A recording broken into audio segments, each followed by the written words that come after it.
This week we went to the London Natural History Museum with William. This is a place he's enjoyed visiting a number of times in the past. Previously we haven't taken his buggy, which William has got along fine without.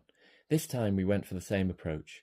William's buggy has been a big support in recent months, but with the crowds and different levels to access, we thought it might have been more of a hindrance than a help today.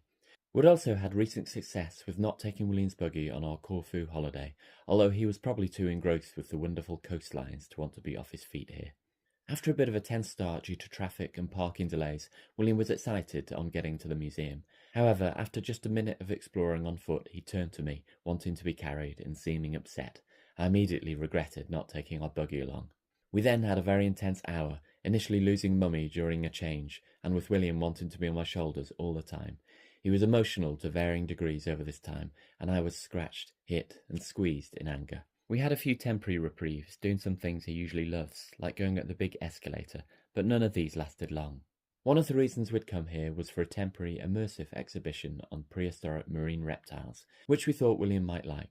We made it here for our scheduled slot, reconnecting with Mummy. William did begin to show interest in the atmospheric displays and was definitely calming, although at times was still struggling with his emotions. After walking around the exhibition a number of times, we went to the quiet indoor picnic area, where one of the causes of William's upset became clear. He ate ravenously while walking around and finally seeming settled and happy.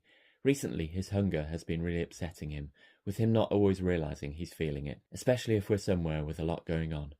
After eating, William remained happy and chatty as we explored the museum once more, which felt like a very welcome change from how things had been. We did all the things he used to like to do here, like getting perspectives from the big main staircase and looking down on the main entrance area with its blue whale skeleton from above.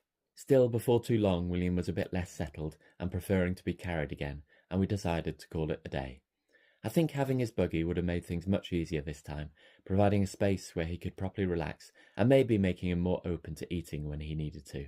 In fact, our trip inspired us to get a new lightweight disability buggy for William, which will be much handier than our heavy-duty running one for getting around places like the museum.